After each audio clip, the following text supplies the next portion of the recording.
Hello and welcome dear students. In today's lecture we will be talking about a very important topic in comparative politics, that is federalism, its features and importance. The objectives of today's lecture are: number 1, to know the meaning and conceptual understanding of federalism; number 2, to assess the role and importance of federal political system in a comparative perspective; number 3, to critically assess the theory and practice of federalism practiced in different political systems; and finally, to study the important constituents or important elements of federal system of governance. Dear students, let us now talk about the conceptual understanding of federalism. We all know that federalism rests on an idea of shared and multi-layered sovereignty enshrined within a particular configuration of political institutions. In federal systems, at least two levels of government, the center and the states, share in the task of governing, but have their own spheres of autonomy. Their joint and individual roles are typically protected by a written constitution, with a supreme court serving as an umpire in case of disputes. Federalism is a method of sharing sovereignty and not just power between governments within a single state. It is a constitutional device presupposing a formal political agreement establishing both the levels of government and their spheres of authority. So, like the constitutions within which they are embedded, federations are always a deliberate creation. The United States gave us the first modern constitution, and as part of their settlement reflected in that document, it established the world's first and most influential federation. Over centuries and decades, federalism has been evolving through several experiences of ruler versus subjects, public versus government, and constituent unitus versus federal unit, which in common signify the necessity and importance of the human concern for widening the space for unity in diversity. It has been passing through difficult terrain of trial and error, differences and conflicts, compromises and disagreements, as well as tolerance and denial in the volatile field of power and politics. Federalism, which succeeded in most of the modern liberal democracies, has now entered a new phase of broader political integration, whereby it is no longer constrained by rigid notion of Austinian state sovereignty. Modern developments in transportation, social communications, technology, globalization and other modern means of interactions have all contributed to such a paradigm shift in the modern world. On the other hand, the Austinian sovereignty is held in high esteem in non-modern countries, which are also called dysfunctional liberal polity with illiberal or non-liberal social basis. Thus, according to primacy to territorial unity over the need for acknowledging popular sovereignty and the viable projects for nation building. However, the relevance of federalism has remarkably grown over the years due to its inherent viability of institutional and operational mechanisms in forging unity in diversity. Federalism is one of the most important and dynamic aspects of discourse in the political sphere of democratic governance and unity. It is basically intended to create and sustain a united polity and coherent society in multicultural and diverse societal realities. Federalism is not a descriptive but a normative term that advocates multi-layered governments combining elements of self-rule and shared rule. It is premised upon the expectation and rationality of promoting unity in diversity by accommodating, preserving and representing distinct identities within a larger political union.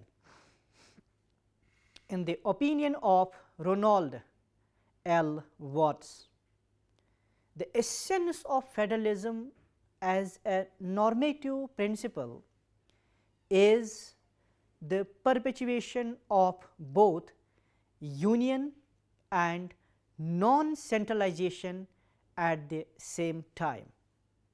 In other words, federalism aims at achieving some degree of political integration based on the wisdom of diversities to compromise upon the common goal of sustaining unity.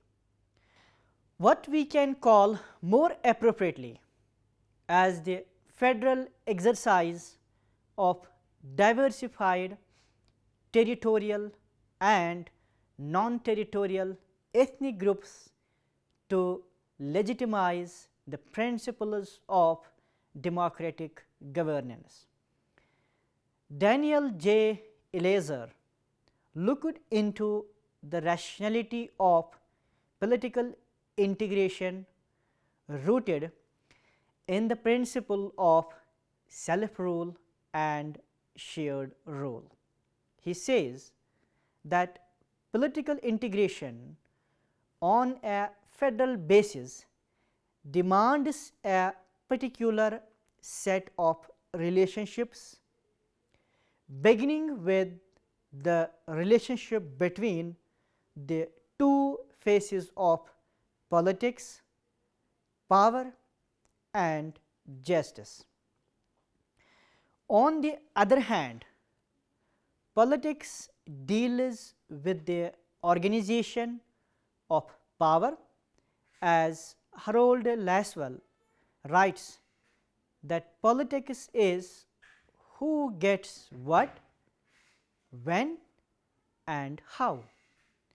Politics, however, is simultaneously concerned with the pursuit of justice, with the building and maintenance of good polity. In a limited form, federalism is generally studied as the subject of the distribution and sharing of power, but in its broadest sense is presented as a form of justice with particular reference to autonomy and participatory polity. Federalism is supposed to have the attributes of establishing rational and democratic relationship between justice and power, thus retaining the great urge for unity along with great respect for territorial and ethnic identities. Dear students, for conceptual clarity of federalism, three things are very important to understand. Number one, federalism is the principle of sharing sovereignty between central and state or provincial governments. From this point of view, a federation is any political system that puts this idea into practice. Number two, a confederation is a looser link between participating countries which retain their separate statehood. And number third, a confederation does not create a new central government with a direct relationship to its citizens. In nearly all federations, the states have a guaranteed voice in national policy making through an upper chamber of the assembly. In that chamber, each state normally receives equal or nearly equal representation. For example, the American Senate with 2 senators from each state is the prototype of this kind of federalism. In unitary states, by contrast, the rationale for an upper chamber is less clear. Indeed, most legislatures in unitary states consist of only one chamber. The natural federal structure is for all the states within the union to possess identical powers under the constitution. However, reflecting national circumstances, some federations are less balanced. Asymmetric federalism arises when some states within a federation are given more freedom than others. In Canada, for example, Quebec nationalists have long argued for special recognition for their French speaking province. Asymmetric federalism is a natural response to differences in power and culture between regions within a federation. However, such solution carries its own dangers. The risk is that a spiral of instability will develop as the less favored states will seek the privileges accorded to more autonomous provinces. For deep theoretical understanding, federations must be distinguished not just from unitary states, but also from confederations. In confederations, the central authority remains with the constituent unities. It is a kind of loose federation. In short, federalism is considered as a recognized solution to the problem of organizing the territorial distribution of power. It is particularly common in large countries, whether size is measured by area or by population. 4 of the world's largest states by area are federal. For example, Australia, Brazil, Canada and the United States of America. In India, for example, 10 out of 25 provinces each contain more than 40 million people, providing the only realistic framework for holding together such a large and diverse democracy. Germany, the largest European country by population, exemplifies federalism on that continent. This was all about the ideational understanding of federalism. Dear students, let us now talk about the federalism in practice. Whatever their origins or philosophy, most federations have witnessed growing interdependence between the two tiers. The German notion of joint tasks has become an administrative reality in all federations, a fact which led MacDonald to write their obituary for traditional dual federalism in the United States of America.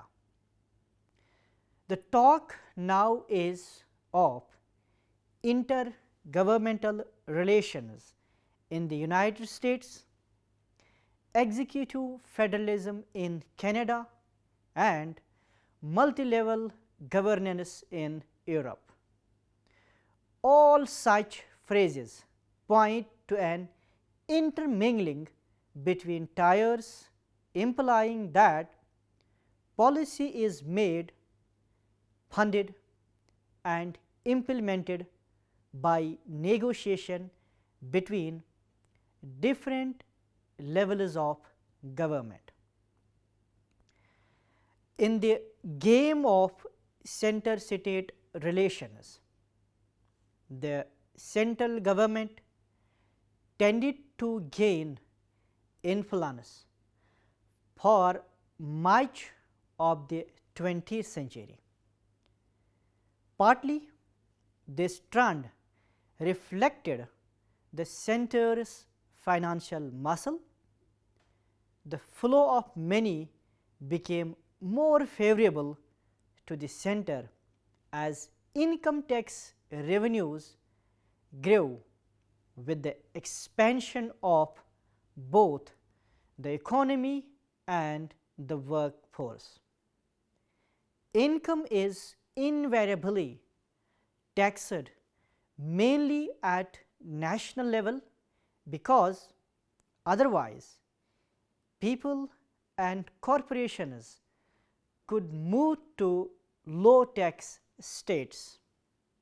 By contrast, the states must depend for their own independently raised revenue on sales and property taxes, a revenue source that is smaller and less dynamic than income tax.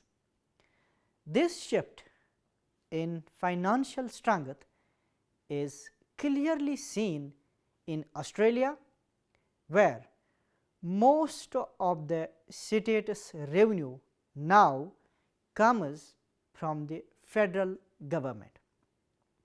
In the United States of America, an economic decline in the early years of the 21st century led to a further deterioration in the financial position of the states. Many found themselves hamstrung by the requirement of their own state constitutions to run a balanced budget. This obligation does not apply to national government, a fact the free spending George W. Bush sought to exploit in his campaign for re-election to the White House in 2004. In the United States, as in most federations, states lack the financial flexibility available to the central government, and in consequence they are more sensitive to economic trends. But the enhanced authority of the center in federal systems has been more than a financial matter. More than anything, it reflects the emergence of a national economy demanding overall planning and regulation. To take just one example, when California experienced an electricity shortage in 2000, the federal government inevitably became involved as the state began to draw in power from surrounding areas. Similarly, power cuts on the eastern seaboard 3 years later exposed the weaknesses of an electricity grid partly controlled by 50 separate states. Equally, national planning is needed to forestall the absurdity of highways ending at a state's borders. The broader expansion of public functions has also worked to the center's advantage. The wars and depressions of the 20th century invariably empowered the national government. Such additional powers, once acquired, tended to be retained, and the post-war drive to complete a welfare state offering equal rights to all citizens wherever they live enhanced the central power settle further. Of the major Western federations, only Canada has seen a long-term drift away from the center. The changing balance between tiers of government is reflected in decisions by constitutional courts. Generally, the courts have acceded to central initiatives, particularly when justified by national emergencies. In the rulings of the US Supreme Court, federal law prevailed over state law for most of the 20th century. In Australia, decisions of the High Court have favored the center to the point where some commentators regard federalism as sustained more by political tradition than by the Constitution. However, in the 1990s, a number of courts did make some efforts to restore at least some autonomy to the states. In the United States of America, a more conservative Supreme Court used states' rights to strike down a number of congressional laws. Dear students, let us now talk about the importance of federalism. The word federalism as a political doctrine of political management has never been free from its controversial interpretations. It seems to be eligible for both traditional and modern societies, and it exists in both. It is sometimes taken as exclusively liberal and sometimes quite accommodative. On the one hand, federalism is focused on the polity of territorial unit. On the other, its logical territorial interpretation also implies the greater need for its relevance to societal needs. Federalism seems to be comprehensive and inclusive than it is generally described. The practical necessity of federalism requires it to be socially viable and answerable. But the main problem is that it has been described more as subject of liberal discourse. It is generally said, and rightly so, as per its historical growth has taken place, that federal principle and arrangements suit the modern temper. As basically covenantal arrangements, they fit a civilization governed by contractual relationships. The whole edifice of federalism is based on the liberal premise of modern society, in which individuality and civic community form the basis of compromise and relationship among persons and groups for achieving highest form of political integration. Federalism does not entertain traditional kind of group rights based pluralism, but rather post traditional pluralism.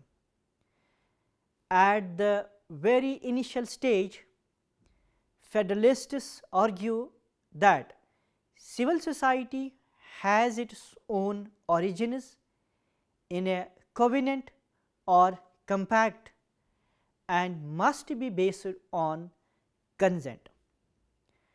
Federal principles grow out of the idea that free people can freely enter into lasting yet limited political associations to achieve common ends and protect certain rights while preserving their respective integrities.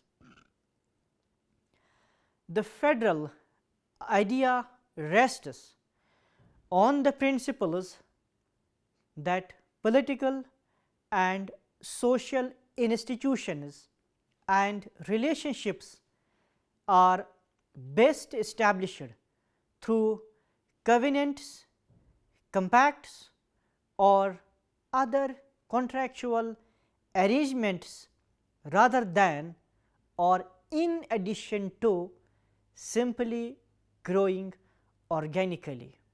Therefore, federalism gave its impression of success of being territorial in political prescription, which better served the interests of modern societies. People have linguistic and religious, mainly sectarian, homogeneity with territoriality were identified as sub-national federal units which shared powers with federal government under the principles of self-rule and shared rule in Europe, America, Canada and in other countries. But federalism has not so far broadened its conceptual premise to include the interests of dispersed minorities, though its interpretations and explanations by different scholars indicate adequate space for minorities in polities. It is the best efforts made in the respect of forging everlasting human relations that can only be possible for them when they operate in liberal premise or in modern civic sense of organizing relations. This has been possible in those societies where communities have produced individuals of society not unified, but united on certain terms and conditions for sharing powers and justice. Such a description is hardly to match with the experiences of many societies where the base of relationships could not be made either at the personal or group levels while stepping into a modern system of governance yielding power and justice. But it does not mean that federal principles are meaningless for non-modern societies or where consensus lacked in state and constitution building. This may not be applicable in universal form, but it is certainly very suggestive in following the just pattern of relationship to share power and justice. Even in the world of its origin, particularly since 19th century, federalism has extended its length of relevance from political to social.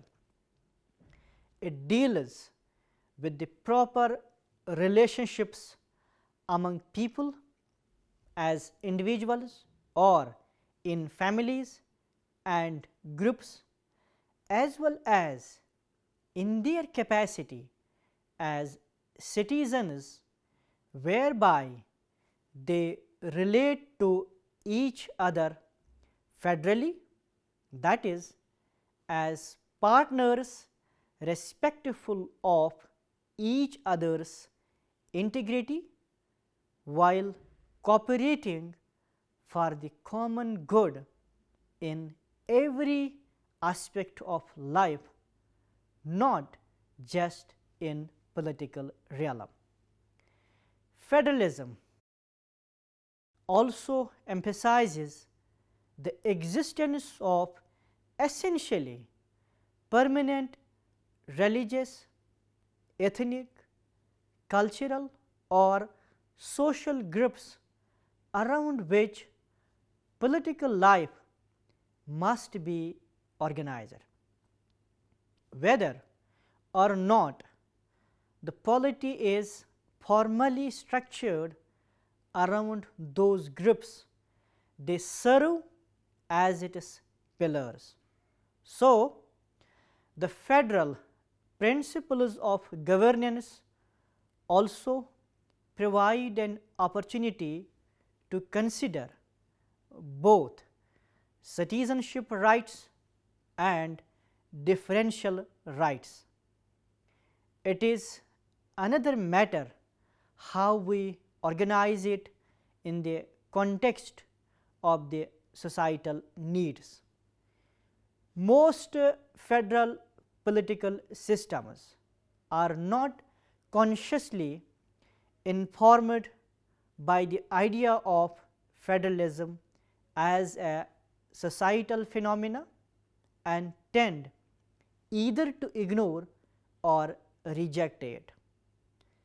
The assessment of social dimension is based on the degree of what can be termed as consociational behavior present in a political polity. Under the essential territorial category, otherwise advocated by many of federalism, territory becomes the basis for political action. Every interest is located in formally defined political territory, which gain some measure of expression more or less proportional to its strength simply by making use of the country's political mechanisms. A great political theorist, namely Eleazar, defines that territorial division of power can also be used to protect minorities and minority communities by allowing them greater autonomy within their own political jurisdictions. Thus, it is very clear that federal territoriality does not mean to deprive minorities within the territorial federal unit of their due rights in power sharing and federal commitment to justice. My dear students, let us now talk about the important features of federalism. The important features of federalism are: number 1, the most fundamental characteristic of federation is the constitutional distribution of powers between two or more orders of government. Several devices are therefore required to maintain twin federal principles, legitimizing the scope of independence and interdependence of federal government and constituent polities. Each have a substantially complete set of governing institutions of their own, with the right to modify those institutions unilaterally. Both separate legislative and administrative institutions are necessary. The main purpose of federal pattern is to enable each government to operate within its area without dependence upon the other, and to have the structural resources to cooperate freely with the others' institutions. Thus, the structural pattern of federalism seriously assigns the task of the distribution of powers in federations. Secondly, allocation of financial resources is also one of the most crucial subjects of interests in federalism. Constitutions of most of the federations specify the revenue raising powers of federal and constituent governments. The federal governments usually retain major taxing powers such as customs, excise and corporate income taxes. In case of India and Austria, personal income tax has remained exclusively federal. Federal and constituent governments share sales and consumption taxes in most federations. Despite the tax sharing factor, the federal governments seem to predominate because of the federal power to prevail over the concurrent area and because of the limited revenue raising sources with the constituent polities. Most federations except Ethiopia, the United Arab Emirates and Micronesia have adopted the principle of bicameralism, representing the federal second chamber for equal representation of the constituents. However, there is enormous variation among federations in the method of selection of members, the composition and the powers of the second chamber, and consequently its role. In Australia, the America and Switzerland, the citizens of the constituent polities directly elect its members. They are indirectly elected in Australia and India. In Germany, the members of the Bundesrat or delegates of their land cabinets holding office in the federal second chamber ex officio as members of their land executive and voting in the Bundesrat in a block on the instructions of their land governments. In Canada, members of the second chamber are appointed by the federal prime minister and hold office until their retirement. At Malaysia, Belgium and Spain have a mixed membership through indirect elections and appointments. Where there are parliamentary executives, the house that controls the executive inevitably has more power, consequently limiting the role of the second chamber. This has raised question over the effectiveness of the constituents within parliamentary federations, except that of the Australian Senate and German Bundesrat.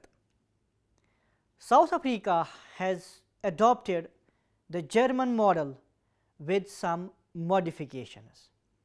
The supremacy of the constitution is also one of the most important aspects of federalism for effective implementation in guiding the federal and constituent governments. Given the dynamics of federal relations and complexities, the factor of interdependence, competition and possible conflict, most federations have prepared themselves to resolve conflicts through electoral or judicial means. Most federations rely upon the combination of these processes. Electorates express and support their preferences by voting in periodic elections at both layers in federations. Therefore, to conclude today's lecture, we can say federalism is a type of political system that binds a group of states into a larger, non-centralized, superior state while allowing them to maintain their own political identities.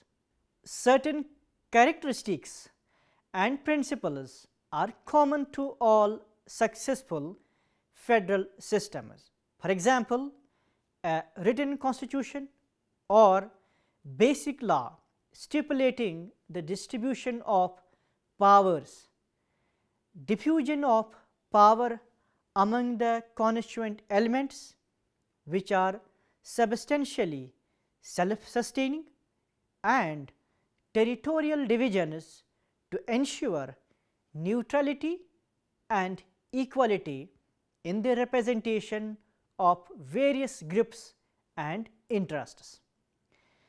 Besides that, changes require the consent of those affected. Successful federal systems also have a sense of common nationality and direct lines of communication between the citizens and all the governments that serve them. Examples of modern federal systems include the United States of America, Brazil, Germany and Nigeria. This was all about today's lecture. Hope you have enjoyed it. Thank you for watching today's lecture.